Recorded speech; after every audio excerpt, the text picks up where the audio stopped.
Welcome to Siddhivinayak Education Institute.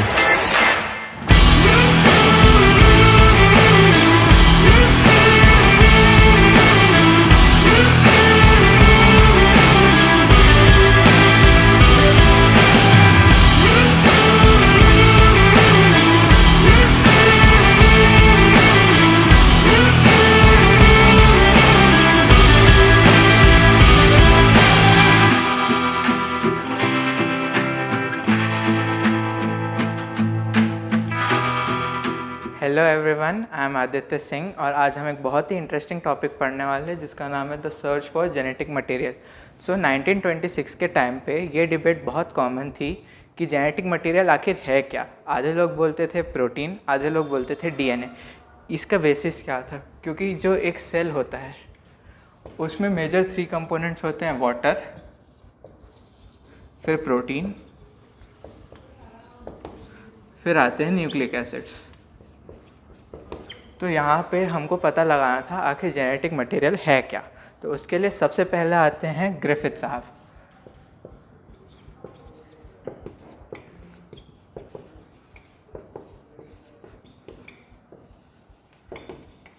तो हम पहले पढ़ेंगे Griffiths experiment.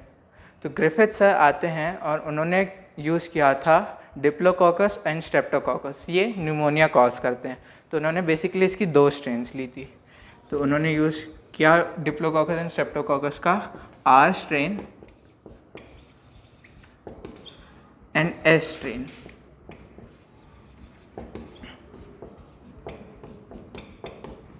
R2 and S3। तो उन्होंने इसके लिए साइंटिस्ट का सबसे फेवरेट एनिमल माउस का यूज़ किया। तो उन्होंने क्या किया, सबसे पहले एक माउस लिया। अब मेरी ड्राइंग अच्छी है नहीं तो इसी से काम चला लीजिए। तो ये रहा हमारा प्यारा सा माउस। उसको पहले उन्होंने आर स्ट्रेन में लिया। अब ये तो है नॉन वायरुलेंट, तो इससे माउस जिंदा रहा। So the mouse was alive.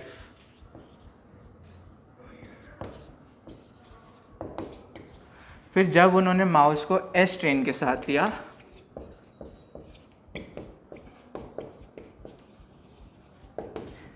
S strain virulent था, तो वो माउस को निमोनिया कॉज करेगा जिसकी वजह से माउस की डेथ हुई।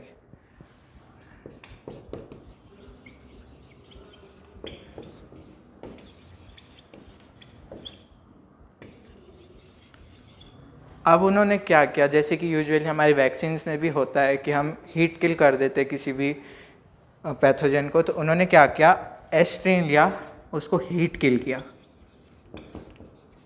अब इससे क्या हुआ, ये नॉन इफेक्टिव हो गया। सो जब उन्होंने माउस लिया plus heat killed S strain, तो इससे अब वो हीट किल है तो वो नॉन इफेक्टिव हो गया। इसकी वजह से माउस अलाइव रहा।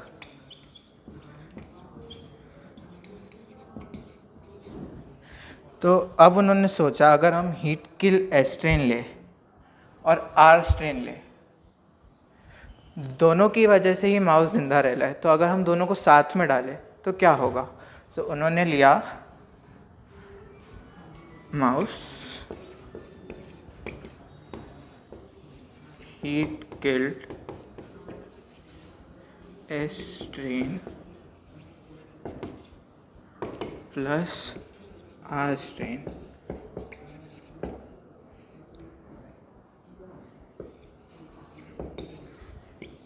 तो अब यहाँ क्या हुआ दोस्तों, जनरली देखो हीट किल से भी माउस अलाइव रहा, आर स्ट्रेन से भी माउस अलाइव रहा। तो ग्रिफिथ को ये लगा कि इससे भी माउस का अलाइव रहना चाहिए, बट यहाँ पे उनका मुँह में हो गया क्योंकि यहाँ पे माउस हो गया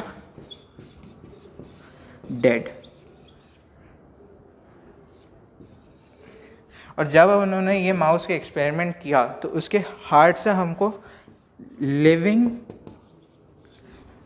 एस स्ट्रेन मिला। तो अब वो तो भाई सोच में पड़ गए कि उन्होंने तो हीट किल एस स्ट्रेन लिया, सिर्फ ये लिविंग था। तो उन्होंने ऐसा बताया कि there is a transforming principal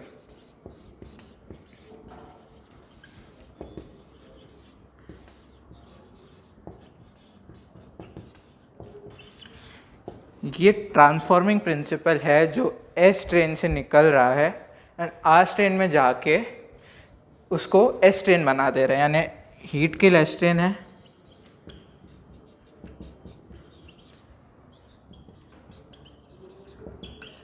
उससे सर्टेन एक्स ट्रांसफॉर्मिंग, जिसको उन्होंने ट्रांसफॉर्मिंग प्रिंसिपल कहा, वो ट्रांसफ़र हो रहा है आर स्ट्रेन में,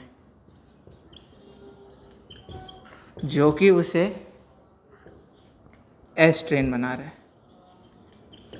तो अब उन्होंने इसका बायोकेमिकल नेचर दिया नहीं, बस उन्होंने इतना बताया कि ट्रांसफॉर्मिंग प्रिंसिपल है जो एस ट्रेन से आर स्ट्रेन में जा रहा है, जो उसे एस ट्रेन बना देता है। तो अब इसके फिर भी हमको यहाँ क्लियर नहीं हुआ कि जेनेटिक मटेरियल है क्या, प्रोटीन या न्यूक्लिक एसिड। तो इसके लिए आए अगला एक्सपेरिमेंट हमारा,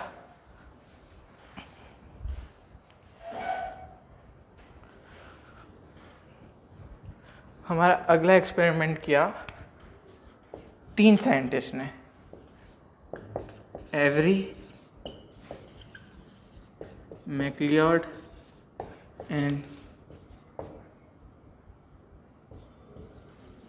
मैककार्टी ने। तो ये तीनों क्या चाहते थे कि ग्रिफिथ ने जो हमको बताया ट्रांसफॉर्मिंग प्रिंसिपल, उसका बायोकेमिकल नेचर क्या है। तो इसके लिए उन्होंने क्या किए, उसी आर से एस चेन का उन्होंने साथ में उसका आरएनए, डीएनए एंड प्रोटीन लिया। यहाँ पे उन्होंने क्या किया, इसको 3 हिस्सों में डिवाइड किया। सबसे पहले में उन्होंने डीएनए एंड प्रोटीएज डाला। और इससे क्या हुआ, इसका ये कंपोनेंट में सेल के ना तो डीएनए रहा ना प्रोटीन रहा, सिर्फ बचा क्या, सिर्फ आरएनए बचा।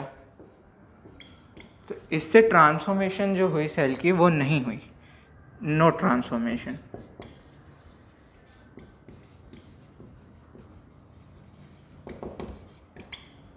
वहीं पे जब उन्होंने डीएनए और आरएनए डाला, तो यहाँ पे हमारे पास क्या बचा, सिर्फ प्रोटीन। तो यहाँ पे फिर ट्रांसफॉर्मेशन नहीं हुआ।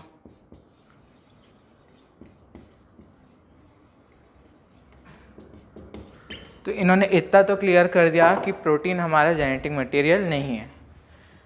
अब फिर उन्होंने क्या किया, उन्होंने प्रोटीएज डाला,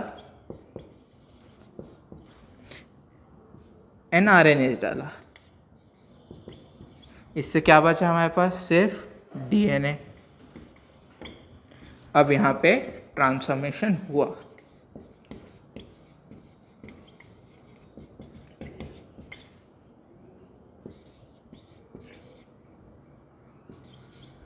तो इससे क्या पता चल रहा है कि हमने सिर्फ आरएनए बचाया तो ट्रांसफॉर्मेशन नहीं हो रहा है, हमने प्रोटीन बचाया तो भी ट्रांसफॉर्मेशन नहीं हुआ, पर जब सिर्फ डीएनए बचता है तो ट्रांसफॉर्मेशन हो रहा है। तो इसने ये तो बता दिया कि ग्रिफिथ का जो ट्रांसफॉर्मिंग प्रिंसिपल था वो एक्चुअली में डीएनए।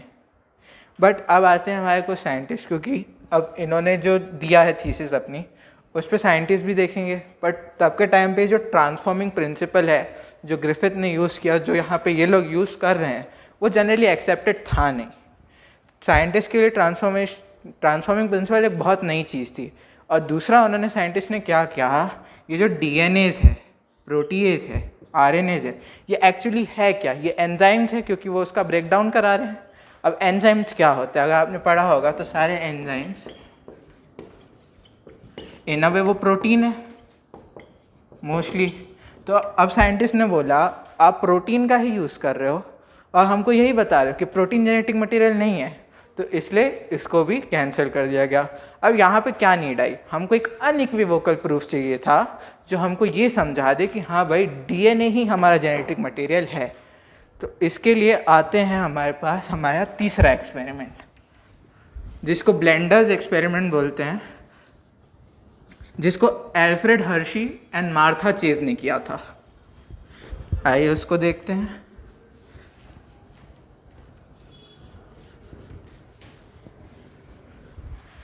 तो हमारा आया तीसरा एक्सपेरिमेंट, जिसने किया blenders experiment.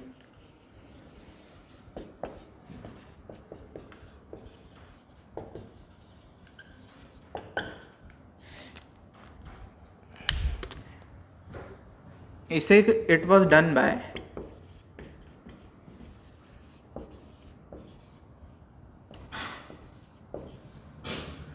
Alfred Hershey and Martha chase ने। तो अब इन्होंने अनइक्विवोकल प्रूफ दिया। इन्होंने ये प्रूव किया था कि क्या बोलते डीएनए ही हमारा जेनेटिक मटेरियल है। तो इसके लिए उन्होंने क्या किया, आइए इसके बारे में देखते हैं। तो उन्होंने पहले लिया T2 बैक्टीरियोफाज।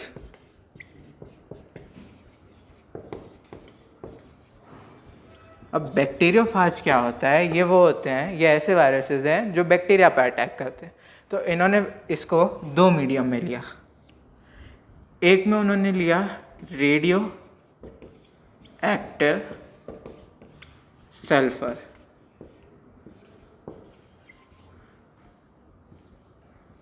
जो कि है H35, एंड एक में उन्होंने लिया radio active protein, sorry radio active phosphorus Na-P32। अब फॉस्फोरस और सल्फर, अब उन्होंने बैक्टीरियाफाज को इस मीडियम में रखा। तो अब इस मीडियम में बैक्टीरियाफाज का जो सल्फर है, सल्फर किस में मिलता है, सल्फर हमारे प्रोटीन में होगा, एंड जो ये फॉस्फोरस है वो हमारे डीएनए में होता है।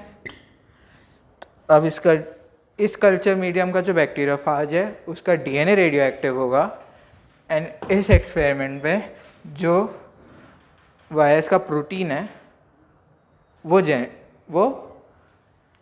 सल्फर का रेडियो एक्टिव हो जाएगा। आइए अब उसको देखते हैं। उन्होंने क्या किया, ये अपना नॉर्मल सेल है, ये उसका जेनेटिक मटेरियल है, यहाँ पे भी वही सेम होगा, पर अब ये जो भी रेडियो एक्टिव होगा हम उसको रेड पेन से नोट करेंगे। तो यहाँ पे इसकी प्रोटीन कोट है, तो ये बैक्टीरियोफाज का प्रोटीन रेडियो एक्टिव है सल्फर की वजह से, एंड इसका डीएनए तो नॉर्मल है। एंड यहाँ देखेंगे तो ये बैक्टीरियोफाज का जो डीएनए है वो रेडियो एक्टिव है। तो अब इन अ वे हमको ये पता है कि ट्रांसफ़र तो इन दी एंड डीएनए नहीं होना, ये तो आज हमको पता है, उनको नहीं पता था। वो तो सिर्फ अपना वो लेके थे कि हाँ हो सकता है ऐसा, प्रूव नहीं हुआ था, वो अभी वो प्रूफ करेंगे। आइए देखते हैं। तो ये बैक्टीरियोफाज आएगा, इससे ज्वाइन होगा, तो ये सेल से ज्वाइन हुआ,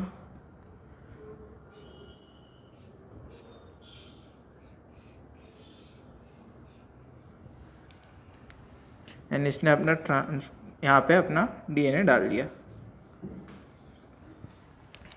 यही सेम यहाँ हुआ, ये उससे ज्वाइन किया सेल से,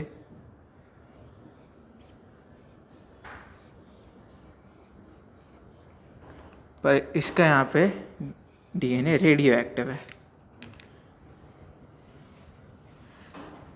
तो अब उन्होंने इसको ब्लेंडर्स एक्सपेरिमेंट बोलते हैं इसलिए क्योंकि यहाँ पे अब उन्होंने सेंट्रीफ्यूगेशन की ब्लेंडिंग की और फिर सेंट्रीफ्यूगेशन किया। तो जब ये सेल की ब्लेंडिंग हुई तो पहले इसका सेल से ये बैक्टीरियोफाज अलग हो गया,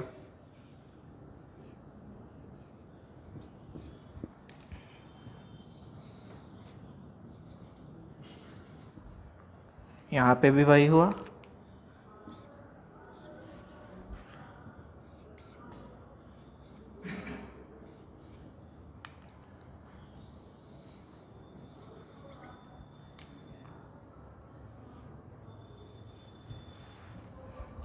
अब यहाँ पे इन्होंने सेंट्रीफ्यूगेशन की प्रोसेस की, इसको यहाँ देखते हैं। तो जब भी सेंट्रीफ्यूगेशन होता है वहाँ पे दो चीज़ें बनेंगी, पहला पैलेट और दूसरा सुपरनेटेंट। तो ये जो चीज़ है ये हमको सुपरनेटेंट में मिलेगी, एंड ये वाला क्योंकि हैवी एसएल का मटेरियल है तो ये हमको नीचे पैलेट में मिलेगा। तो आइए इसका सेंट्रीफ्यूगेशन देखते हैं। जब सेंट्रीफ्यूगेशन हुआ